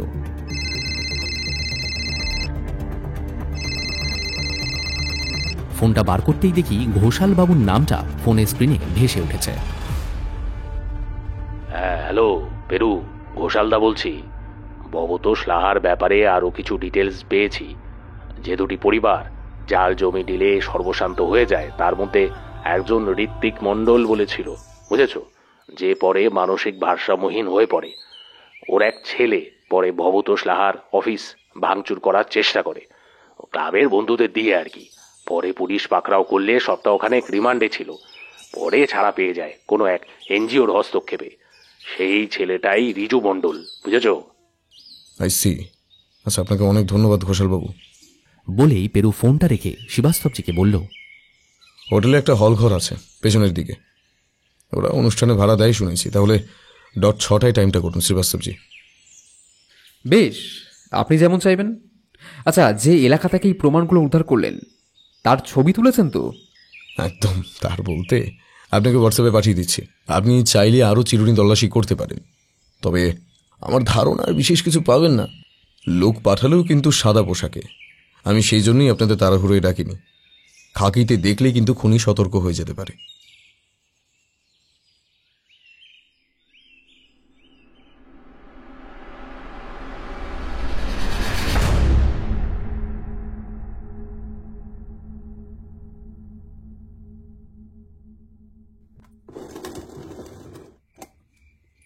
আমাদের সবাইকে হঠাৎ একসাথে ডাকার উদ্দেশ্য কি ওসি সাহেব? এক্স জাজ তন্ময় সেন উদ্বিগ্ন মুখেই প্রশ্নটা জিজ্ঞেস করলেন। হোটেল টুইলাইট ব্লিসের হলঘরে তখন আমরা গ্রুপের প্রায় সকলেই উপস্থিত। ঘড়ির কাঁটায় 6:05। অভিষেকই একমাত্র দাঁড়িয়ে আছে। বাকি লোকজন তাকে বসতে বললেও তার ভেতর থেকে পুলিশের ভীতি এখনও কাটেনি মনে হচ্ছে। শতদল ঘোষকে বেশ নার্ভাস লাগছে। বেশ বড় বড় চোখ করে মাঝে মধ্যেই মৌয়ের দিকে তাকাচ্ছেন। একমাত্র গৌর দত্তর কোনো হেলদোল নেই, অথচ এই কেসে সে একজন প্রাইম সাসপেক্ট। প্রিয়াঙ্কা আর শর্বরী দত্ত পাশাপাশি বসেছে, তাদের মুখে চাপা উত্তেজনা, থপথপে বেশ। অবিনাশ আর সৌভিক বাবুকে দেখে মনে হলো মুখে চোখে গভীর চিন্তার ছাপ। রিজু মণ্ডল কারোর দিকে না তাকিয়ে একটানা হাতে রাখা মোবাইলের দিকে তাকিয়ে মোবাইল স্ক্রল করে চলেছে। সে বোধহয় তার শেয়ারের দরের ওঠানামা নিয়ে অধিক চিন্তিত। দরকার যে জরুরি সেটা বোধহয় অনেকেই অনুমান করতে পারছেন। আজ মিস্টার দাস এই লাহাবাবুর হত্যাকাণ্ডের ব্যাপারে কিছু জরুরি কথা বলবেন। সেই কথার সূত্র ধরেই আমরা এই তদন্তের ব্যাপারে অগ্রগতি লাভ করতে পারব। সেই ব্যাপারেও উনি আমাদের নিশ্চিত করেছেন। এবার দেখা যাক উনি আজ কি বলেন। কথাটা বলেই শ্রীবাস্তবজি হাতের চেটো খুলে দিয়ে পেরুর দিকে ইশারা করল। পেরু সেই মুহূর্তেই হঠাৎ উঠে দাঁড়িয়ে বলল, লাহাবাবুর মার্ডার কেসটা তদন্ত করতে গিয়ে অনেক জটিল ধাঁধার সম্মুখীন হয়েছি আমরা। যত তদন্ত এগিয়েছে সেই ধাঁধাগুলোর জট কিছুটা আলগা হয়েছে, সেই সাথে অন্য ধাঁধারা এসে ভিড় করেছে। তবে আজ মনে হয় এমন একটা মুহূর্ত এসেছে যখন বলা যায় সমস্ত ধাঁধাগুলোর জট খুলে লাহাবাবুর খুনের উদ্দেশ্য অনেকটাই পরিষ্কার। তবে তার আগে আমাদের জানা দরকার সেই রাত্রে কারা কারা রুমের বাইরে বেরিয়েছিলেন 11টার পর। সবার আগে আমার প্রশ্ন তোমাকে, অভিষেক গায়েন, আমাদের ট্যুর গাইড। আগে তুমি বলো। আমি নির্দোষ স্যার, আমাকে জেরা করার কিছু নেই, কিন্তু গত 3 দিন ধরে পুলিশ তাই করছে। তুমি রাত্রি 12টা থেকে 12:30টার মধ্যে কোথায় ছিলে? আমি আমার রুমেই ছিলাম স্যার। ডাহা মিথ্যা কথা। তোমার ছবি 4 তলার সিঁড়ির মুখে সিসিটিভিতে দেখা গেছে। তুমি 4 তলায় উঠেছিলে কেন? কথাটায় হক চকিয়ে গেল অভিষেক। পাশে বসা শিবাস্তবজি ঠোঁট বেঁকিয়ে গম্ভীর ভঙ্গিতে ওর দিকে তাকিয়ে রইল। দেখে মনে হলো একটা ধমক দেওয়ার উপক্রম করছেন। এমন সময় অভিষেক করুণ চোখে বলে উঠল, আমার অ্যাকচুয়ালি আমাকে রিজুবাবুর ওপরে নজর রাখতে বলা হয়েছিল স্যার। সামান্য কিছু টাকা পেতাম। রিজুবাবু মাঝে মধ্যে রাত বিরেতে হোটেলে ঘুরে বেড়াতো, তো তাই আর কি। মিথ্যে কথা। সত্যি কি মিথ্যা সেটা আপনার বলার সময় আপনি বলবেন। এখন লক্ষ্মী ছেলের মতো চুপ করে বসে জানতো। আচ্ছা অভিষেক, তুমি বলো, কে তোমাকে এই কাজটা দিয়েছিল? অভিষেক আমার এই প্রশ্নে ধীরে ধীরে আঙুলটা তুলে আমার ডান দিকে নির্দেশ করে বলল, আমি মিথ্যে বলছি না স্যার, ওই যে উনি। এ কি, এই যে গৌর দত্ত? তবে উনি তো আরেক নিশাচর প্রাণী। এবার আপনি বলুন গৌরবাবু, সেদিন রাত্রে কি কি হয়েছিল? আগের দিন তো জেরায় বললেন শটান ঘুমিয়ে পড়েছিলেন। ডাহা মিথ্যাটা কিন্তু ধরা পড়ে গেল। আমি খুনের ব্যাপারে জড়িত নই পেরুবাবু, এইটুকু বলতে পারি। বেশ, তো সেদিন রাত্রে কি আপনি লাহাবাবুর ঘরে ঢোকেননি? গৌরদত্ত চুপ করে মাথা নিচু করে দাঁড়িয়ে রইলেন, উত্তর খুঁজছেন। তবে পেরুর অমন সাংঘাতিক আক্রমণাত্মক জেরার মুখেও কিন্তু ওর আত্মবিশ্বাসে ফাটল ধরেনি বলেই মনে হলো। ঢুকেছিলাম। দরজাটা ভেতর থেকে বন্ধ নয়, বরং দরজাটা সামান্য ফাঁক ছিল। দেখে আমার সন্দেহ হয়। আমি ভেতরে ঢুকে রুমের লাইটটা জ্বালিয়ে আতকে উঠি, কারণ লাহাবাবুর গলা থেকে তখন রক্ত ঝরে ঝরে পড়ছিল, আর ওই শরীরটা যদিও নিথর হয়ে গেছিল। আর কেন আপনি লাহাবাবুর ঘরেই বারবার যান আর আড়ি পাতেন সেটা আমাদের বলবেন না? পেরু এবার শিবাস্তবজির দিকে তাকিয়ে স্মিত হেসে বলল, পুলিশ জানতো আপনি ওই ঘরে রাতে ঢুকেছিলেন, কারণ জেরায় তারা জেনেছে অবিনাশ রাতে শোবার পর বারান্দায় একটা কাশির আওয়াজ পেয়েছে, আর আমাদের জানাশোনার মধ্যে আপনারই কাশি হয়েছিল। মৃতদেহ যখন প্রথম দৃশ্যমান হয় তখন আপনি কাশছিলেন। এই তথ্যটা জেরায় অবিনাশও আমাদের দিয়েছে। আমি এই ব্যাপারে শ্রীবাস্তবজিকে বলাতে উনি বলেন, আমি বিষয়টা জানি, সুতরাং কি কারণে গৌর দত্ত বারে বারে লোকের ঘরে হাঁড়ি পাততে গিয়ে ধরা পড়ে আর বারে বারে পুলিশে জেরার হাত থেকে মুক্তি পায়, সেটা একটা রহস্য। আর সেই রহস্যের মূল কারণটা কিন্তু খুবই চমকপ্রদ।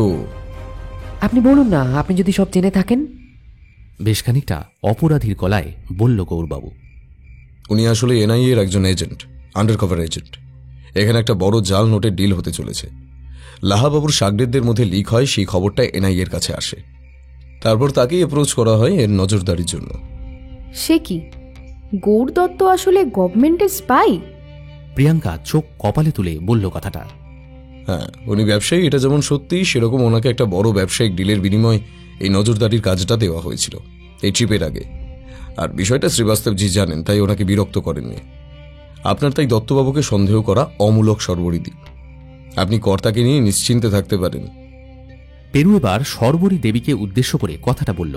তারপর দত্তবাবুর দিকে তাকিয়ে বলল, আপনার উপরে সন্দেহ পড়তেই আর জেরায় আপনি অনেক বিভ্রান্তিকর তথ্য দেওয়ায় আপনার ডিপার্টমেন্টের এক সোর্স থেকে খবর নেওয়া দরকারি হয়ে পড়েছিল। সেখান থেকে আর আপনার একটি বস্তু থেকে আমি খুঁজে পাই আপনি একজন এনআই অফিসারকে হোয়াটসঅ্যাপে লাহাবাবুর রুমের ছবি, নকল নোটের ছবি এসব পাঠিয়েছেন। সেখান থেকে আপনার পরিচয় সম্পর্কে অবগত হই। একবার ক্ষমা চেয়ে নিচ্ছি, আপনার অনুমতি ছাড়াই একটা জরুরি বস্তু কিছুদিন ধার নেওয়ার জন্য। এটা এখন আপনাকে ফেরত দেওয়া যেতে পারে। বলে পেরু নিজের পকেট থেকে একটা স্মার্টফোন বের করে দত্তবাবুর দিকে এগিয়ে দিল। কি ভয়ঙ্কর! বলেই দত্তবাবু এক লাফে ফোনটা পেরুর হাত থেকে নিয়ে নিলেন। আচ্ছা, যদি তাই হয় তাহলে আমাদের লাহাবাবুকে খুন কে করলো? সৌভিকবাবু এবার পেরুকে উদ্দেশ্য করে প্রশ্নটা করল। পেরু এরপর অভিষেকের দিকে তাকিয়ে বলল, তারপর বলো, তুমি ওখানে গিয়ে কি দেখলে? মুহূর্তে নীরবতা ভেঙে অভিষেক বলল, আমি রিজুবাবুর রুমের বাইরে থেকে ভেতরের আওয়াজ শোনার চেষ্টা করছিলাম। হঠাৎ চটির আওয়াজ পেয়ে আমি সরে আসি, লুকিয়ে পড়ি। তারপর কিছুক্ষণ পরেই রুমের দরজা খুলে রিজুবাবু বেরিয়ে আসেন। মুখটা মাফলার দিয়ে ঢাকা, দেখে চেনাই যাচ্ছে না। পরনে কালো লেদার জ্যাকেট। ওই জ্যাকেটটা ওনাকে কখনো পরতে দেখিনি এর আগে। উনি আস্তে আস্তে নেমে 3 তলার লাহাবাবুর ঘরে চলে যান। আমি দরজাটা প্রথমে উনি টোকা দেন, তারপরে উত্তর না পেয়ে দরজা ঠেলে ভেতরে ঢোকেন। লাইটটা জ্বলে ওঠে। ঘরের মধ্যে কি হয় আমি বাইরে থেকে স্যার বুঝতে পারিনি, তবে মিনিট 2 পরেই উনি লাইট বন্ধ করে বেরিয়ে আসেন। আমিও ফের সিঁড়ির ওপাশে ছাদের দিকে গিয়ে লুকিয়ে পড়ি। উনি নিজের রুমের দিকে চলে যান, তারপরে ওই মিনিট 10 পরে আমি নিজের রুমে চলে আসি স্যার, এইটুকুই। লাই লাই, পুরো মিথ্যে কথা সাজিয়ে বলছে। আমি ভিকটিমের ঘরে রাতে যাব কেন? চিৎকার করে প্রতিবাদ করে উঠল রিজু। আপনি বসে পড়ুন, একদম সিট থেকে নড়বেন না। হুঙ্কার দিয়ে উঠলেন শ্রীবাস্তবজি। লাই কিনা সিসিটিভিতেই তার প্রমাণ দেবে? এই হোটেলে সব ফ্লোরই সিসিটিভি আছে, কিন্তু দুর্ভাগ্যবশত শুধু লবি আর 3rd ফ্লোরটাই কাজ করে। তবে সেইটুকু আপনাকে শনাক্ত করার জন্য যথেষ্ট, রিজুবাবু।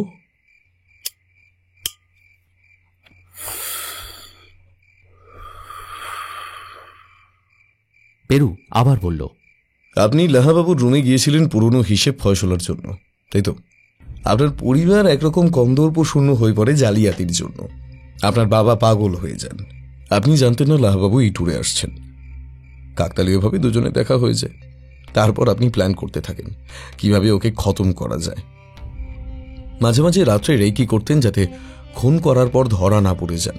সে গতিবিধি ধরে ফেলে দত্তবাবু। তার ধারণা হয় আপনি লাহাবাবুর সাথে ফেক কারেন্সি ডিলে যুক্ত। তারপরেই সে অভিষেককে আপনার উপর নজরদারির জন্য ঠিক করে, কারণ তার পক্ষে 2 দিক সামাল দেওয়া সম্ভব ছিল না। সেই অভিষেকই যে রিজুকে ওই ঘরে ঢুকতে দেখে নেবে, সেটা অবশ্য তার ধারণার বাইরে ছিল। কিন্তু কিন্তু আমি লাহাবাবুকে খুন করিনি। যদিও সুযোগ পেলে আমি ওকে খতম করতাম। আমি ঘরে ঢুকে দেখি ওকে অলরেডি কেউ মার্ডার করে গেছে। ফালতু গল্প বানাবেন না রিজু, ওসব গল্প বলার দিন শেষ আপনার। আর একটু হলেই পাখি ফসকে যাচ্ছিল আর কি। বেশ খানিকটা আত্মশ্লাঘার সুরে পেরুর দিকে তাকিয়ে কথাটা বলল শ্রীবাস্তবজি। রিজু খুন করতে গেছিল সেটাও নিজের মুখেই স্বীকার করে নিয়েছে, তবে ও সত্যি খুনটা করেনি। একটা লম্বা নিঃশ্বাস টেনে বলল পেরু, খুনটা করেছে অন্য কেউ। হঠাৎ পেরু পেছনে হেলান দিয়ে শরীরটাকে একদিকে কাত করে দিয়ে বলল, আর সেটাই এই কেসটার একটা অন্যতম টার্নিং পয়েন্ট। কেসটার ফয়সলার সাথে আলো জড়িত। সে কি খুনি রিজু নয়? আলো জড়িত মানে কি হেয়ালি করছেন পেরুবাবু? জজ সাহেব অবাক গলায় জিজ্ঞেস করলেন। আমাদের হোটেলের সামনেই রাস্তার উল্টো দিকে আরেকটা হোটেল আছে, সিমলা স্কাইজ। এই হোটেলের সিসিটিভি ফুটেজে দেখা গেছে লাহাবাবুর ঘরে আলো বন্ধ হয় রাত্রি 12:15 কাছে। তারপর একবার মিনিট 2 জন্য লাইটটা জ্বলে ওঠে, তার 20 মিনিট পরে 12:05 আরেকবার এরকম লাইটটা জ্বলে নিভে যায়, ফের রাত্রি 12:30 নাগাদ। অদ্ভুত ব্যাপার হলো এই আলো নেভার পরই কিছু রুমের আলো জ্বলে ওঠে। অর্থাৎ এই সম্ভাবনা তৈরি হয় যে কেউ এই রুম থেকে বেরিয়ে নিজের ঘরে ঢুকে গেল। এই হিসেবের সাথে দুজনের হিসেব মিলে যাচ্ছে। 1 গৌর দত্ত, 2 রিজু মণ্ডল। 4 তলা সিসিটিভির সময়ের সাথে পাশের হোটেলের সময়ের হিসেব বলছে 2 নম্বর ঘরে ঢুকেছিলেন রিজু, তাহলে 3 ছিলেন গৌর দত্ত। আর প্রথমেই ছিলেন তিনি, যিনি আসলে খুনের নেপথ্যে। বাকিরা যে যাই উদ্দেশ্য নিয়ে আসুক, ডেড বডি দেখে ফিরে গেছে, কারণ ডেড বডিতে একটাই ক্ষতচিহ্ন ছিল। টেনশন বেড়ে যাচ্ছে পেরুবাবু, তাড়াতাড়ি বলে ফেলুন না খুনটা কে করলো। উফ, আমার তো এখান থেকে প্রাণ নিয়ে বেরোতে পারলেই অনেক।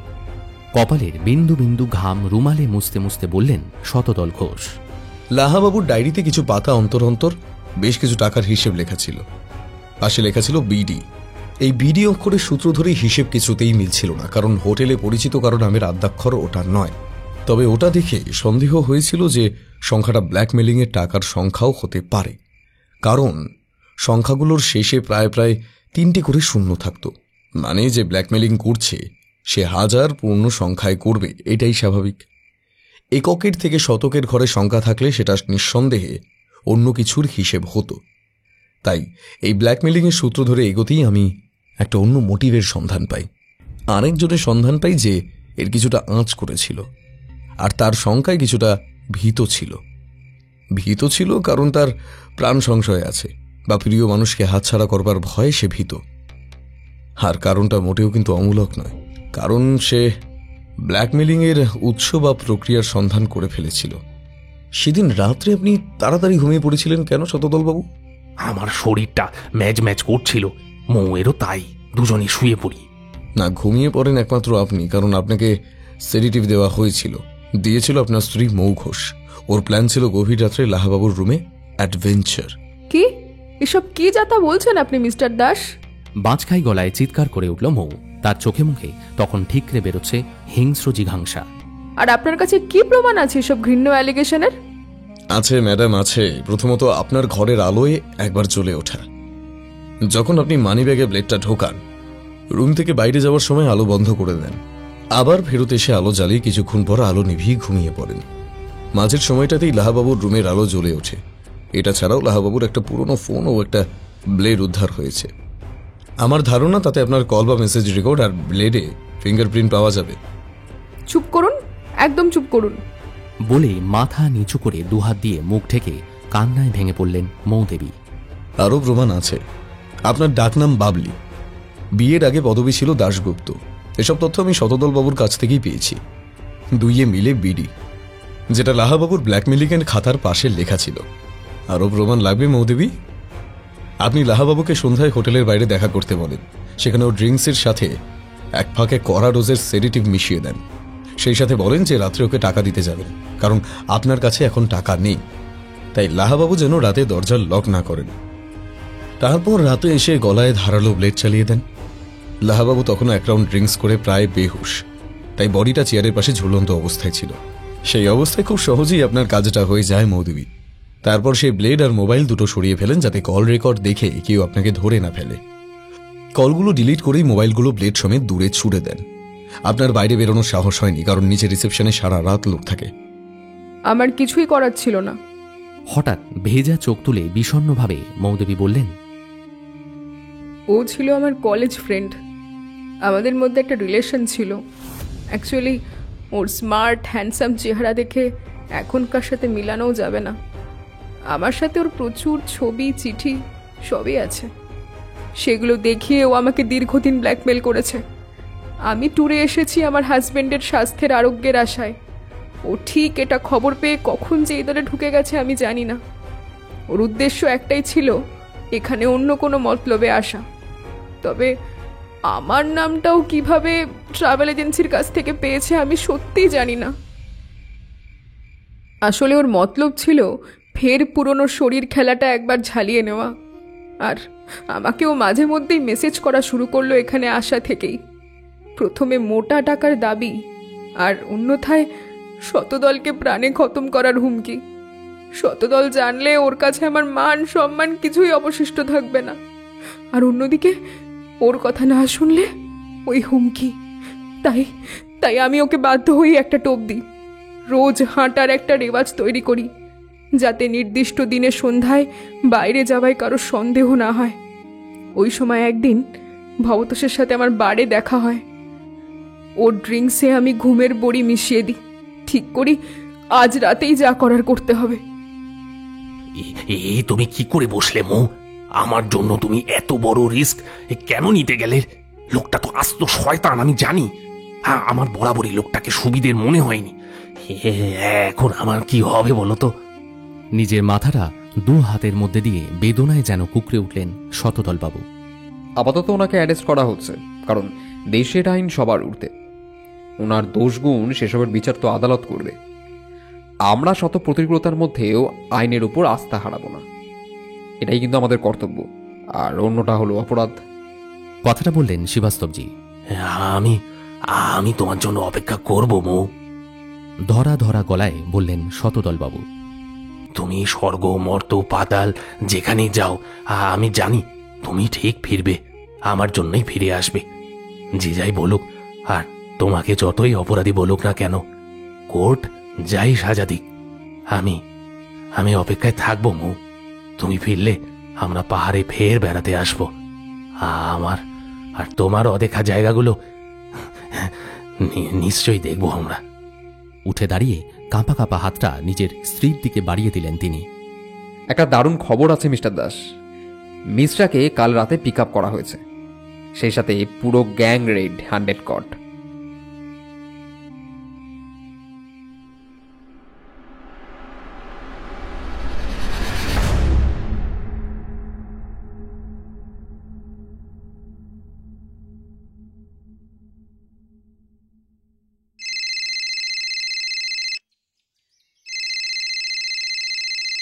ওসি শ্রীবাস্তবজির ফোন নাম্বারটা মোবাইলে ভেসে উঠতেই আমি পেরুর ফোনটা ধরলুম। অনুমান করলুম জরুরি ভিত্তিক ফোন। হ্যালো, হ্যাঁ বেশ, হ্যাঁ আমি পেরুকে নিয়ে তাহলে থানায় যাচ্ছি। হ্যাঁ, এখন গেলে আপনাকে পাবো তো? হ্যাঁ হ্যাঁ, আসুন আসুন আসুন। এখানে তো গ্যাং ধরা পড়তেই বিরাট খবর হয়ে গেছে। এসপি সাহেব খবরটা পেতেই এনআইকে আবার খবর করেছেন, ওদের টিম আসছে। এই জাল নোট চক্রের পান্ডা ছিল সুরেশ ঝা নামে একজন। পুরো 3টে স্টেটে ওর নেটওয়ার্ক ছিল। সুরেশ সেখানে বসে অপারেট করত, যাতে কিছু গন্ডগোল হলেই ও নেপালে পালিয়ে যেতে পারে। ওর কাছে ইনফ্যাক্ট নেপালি পাসপোর্টও পাওয়া গেছে। লাহা ওর সাথে কন্ট্যাক্ট করতে এসেছিল, একটা ওই 8 টুকরো নোট ওকে দেয়। হাওয়ালার মাধ্যমে একটা টাকা সুরেশ পাবে, আর জাল নোট এখান থেকে লাহা বেঙ্গলে নিয়ে যাবে। এই ছিল প্ল্যান। মাঝে লাহা খুন হলো। আচ্ছা, মিস্টার দাসকে নিয়ে তাড়াতাড়ি চলে আসুন তো। আমার এখানে আবার এক গাদা মিডিয়া ঢুকে পড়েছে, কোথা থেকে যে উজবুকগুলো খবর পায় কে জানে। বলেই শ্রীবাস্তবজি ফোনটা কেটে দিলেন। পেরু মিনিট 5 পরেই দুটো প্যাকেট ঝুলিয়ে ঘরে ঢুকল। দিব্যি খোশ মেজাজে রয়েছে। এসব কি জিজ্ঞেস করায় বলল, আরে এই হলো মাদ্রার ধাম আর সিধু, এগুলো সিমলার ডেলিগেসি, দুজনের মতো নিয়ে এলাম। চলো গরম গরম মেরে দিই। আমি উত্তেজনায় উঠে দুহাত ঘষতে ঘষতে বললাম, তুমি তো আমার লাইনে চলে এসো তো দেখছি। আরে পেট পুজো না করলে কি আর আত্মার তৃপ্তি হয়? কিন্তু একটা জরুরি কল এসেছিল বুঝলে, শ্রীবাস্তবজি ডাকছে। তোমার গ্র্যান্ড ওল্ড ম্যান ধরা পড়েছে। কে, মিশ্রা? কাল রাতের রেইডে? হ্যাঁ, উইথ গ্যাং। দলের পান্ডা সুরেশ ঝা বলে একজন। এনআই ওকে ইন্টারোগেট করতে আসছে। বিরাট চক্র। সে মরুগে, আগে এগুলো পেটে দিয়ে নি। রেডি হতে তো মিনিট 5 বেশি সময় লাগবে না। আমরা যখন ঘণ্টা খানেকের মধ্যে সিমলা সদর থানায় গিয়ে পৌঁছলাম, তখন থানার বাইরে গিজ গিজ করছে রিপোর্টাররা। সদর দরজার কাছে দুজন কনস্টেবল দুটো রাইফেল নিয়ে ভেতরটা গার্ড করে দাঁড়িয়েছিল। একজন পেরুকে দেখে চিনতে পারল, সেলুট ঠুকে বলল, ভেতরে আসুন স্যার। মিশ্রাজির বয়স্ক দেহটা আজ লকআপের ভেতরে সত্যিই জীর্ণ লাগছে। একই লকআপে আরও গোটা 6 লোক। একজন মধ্যবয়স্ক লোক মাঝখানে মাথা নিচু করে বসে আছে। তাকে ঘিরে আছে পালোয়ান গোছের জনাচারেক লোক। শ্রীবাস্তবজি তাড়াহুড়ো করতে করতে ঘরময় দৌড়দৌড়ি করে বেড়াচ্ছেন। পেরু ওকে দেখেই বলল, আজ আর আপনাকে বিরক্ত করব না, শুধু একটাই প্রশ্ন রয়ে গেল, নার্কোটিক্স কিছু উদ্ধার হয়েছে কি ওখান থেকে? হ্যাঁ, কোকেন। কিন্তু আপনি জানলেন কি করে? এ তো আমি আপনাকে বলিনি। আমি এরকমই অনুমান করেছিলাম। লাহা একটা গয়নার বাক্স স্পেশাল টাইপ অর্ডার দিয়েছিল ওইটা নিয়ে যাওয়ার জন্য। লকর বাজারের দোকানে ঠিকানাটা আপনাকে দিয়ে দিচ্ছি। ওই বাক্সটা এই কেসটায় আপনাকে সাহায্য করবে আমার ধারণা। আর লাহার ফাঁকা ট্রলি ব্যাগটা তো উইটনেস হিসেবে আপনার জিম্মায় আগেই আছে, ওটা দিয়েই জাল নোটগুলো পাচার হতো ফেরবার সময়। মিস্টার সাথে কথা বলবেন না মিস্টার দাস, আপনাদের তো অনেক হ্যারাসমেন্ট করেছে।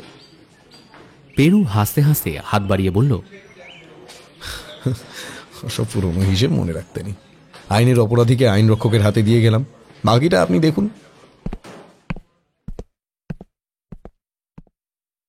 সেদিন বিকেলে আমরা আবার সিমলা শহরটা ফেরার আগে একবার হাঁটতে বেরোলাম। পেরু আজ আর মলের দিকে যেতে চাইল না। তার বদলে আমরা সিমলা রিজের দিকটায় একটা ফাঁকা রাস্তায় হাঁটতে লাগলাম। সকালে থানা থেকে ফিরেই আমাদের ইনভেস্টিগেটিং এজেন্সির ডিরেক্টর ঘোষাল বাবুর ফোন এসেছিল। উনি কেসটার সাফল্যে পেরুর উপরে যার পণ্যায় আনন্দিত। পেরু যদিও খুব একটা উচ্ছ্বাস প্রকাশ করল না। আমরা একটা নির্জন হাঁটা পথ দিয়ে পাহাড়ের ঢাল বেয়ে হাঁটতে থাকলাম কিছুক্ষণ। একটু দূরেই একটা কাঠের বাড়ি, একটা ছোট্ট বাগান সেই বাড়িটাকে ঘিরে একটা বেশ নয়নাভিরাম ল্যান্ডস্কেপের সৃষ্টি করেছে। উত্তরে হাওয়ায় মাথা নেড়ে যাচ্ছে বেশ কিছু লাল রঙের পাহাড়ি লিলি ফুল। মনটা ভালো নেই গো উপেন্দা, আজ এইভাবেই সন্ধ্যাটা কাটিয়ে দেব। বুঝতে পারছি গো, তুমি মৌ আর ওই শতদল বাবুর ব্যাপারটা ভাবছো তো? জানি মৌ অপরাধী হলেও মনে হচ্ছিল একটু দেরি করলেই তো হয়তো খুনের দায় আর মাথায় নিতে হতো না। রিজু মণ্ডল তো রেডি হয়েই এসেছিল। অপরাধী আর নিরপরাধীর মধ্যে সীমারেখা খুবই ধোঁয়াটে ও বিভ্রান্তিকর গো উপেন্দা। যেখানে দেখি সব মার্কা মারা অপরাধীরা বুক বাজিয়ে সমাজে ঘুরে বেড়াচ্ছে। এসব দেখলে ক্রাইম ইনভেস্টিগেশনের প্রতি আমাদের শ্রদ্ধা, এই পরিশ্রম, এই সাফল্য, এসব লাভ করলেও সব কেমন ফিকে হয়ে যায়, এই সন্ধ্যের আলোর মতো। হ্যাঁ চলো মেলের দিকটায় যাই, মুডটা একটু চেঞ্জ করা দরকার। কথাটা বললাম আমি।